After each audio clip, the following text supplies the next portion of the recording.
Women in prison films have been popular pretty much since there's been films. There were even a few notable pre-code women in prison films, which I'll probably get to eventually. But women in prison films as trashy exploitation films got their modern start in 1969 with Jess Franco's 99 Women and the Nazi-exploitation film Love Camp 7. And there were so many women in prison films made in the 1970s, it became hard to keep them fresh. I mean, how can you tell the same story that many times and have it still be interesting? Well, leave it to Roger Corman to have a great idea. Take a women in prison film and set it in ancient Rome, an all-women Spartacus, if you will. Except, with tits.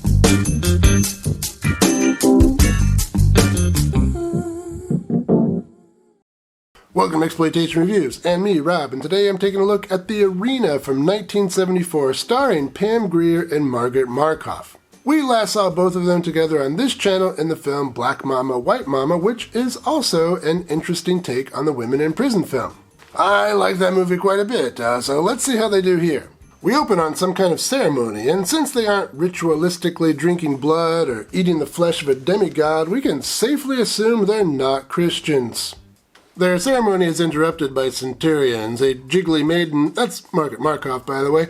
She runs out of the forest and into an open field. Wise choice that. Why stay in the forest where the horses might have trouble catching you? She tries to overpower the guards and loses. At a different ceremony, there's some dancing and some drumming. This ceremony is also interrupted by centurions. They kill the man and capture the woman. That's Pam Grier, by the way, but if you're on my channel, you already know that. The captured women are sold into slavery and are quickly snatched up by a man who's not at all interested in being snatched himself. They're yours. Handle them gently. I won't handle them at all. And as in any women in prison film, the first step is to get the ladies clean.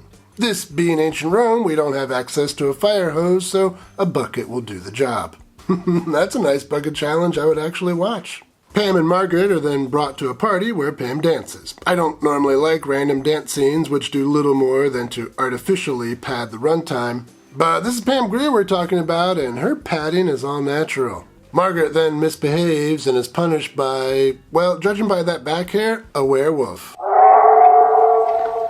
The night before 3 male gladiators fight in the arena, Pam, Margaret, and one of the other slave girls are brought to the men's rooms to, comfort them before the big fight. Can't show you much of that comforting. I can tell you the scenes are a bit dark for my tastes. You might have picked up on it by now, but I tend to prefer my comfort scenes to be well lit.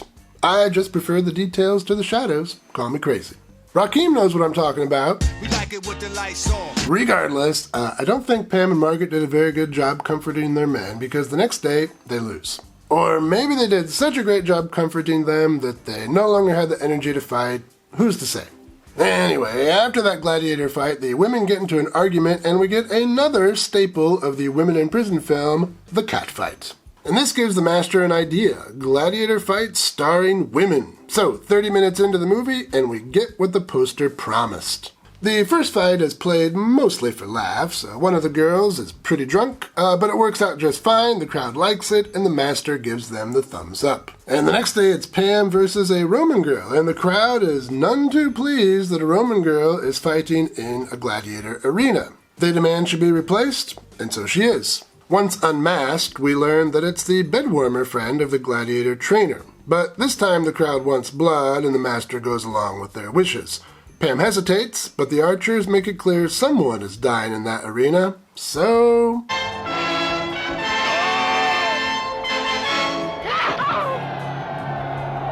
Sticks her butt good. This more deadly day of fighting proves to be a hit with the crowd as well, so a third fight is planned for the next day. And the fighters will be the 2 winners of the previous days, Pam and Margaret. I think this might dampen their friendship a little bit, but that's enough enemy as far as plot goes. Let's talk some highlights.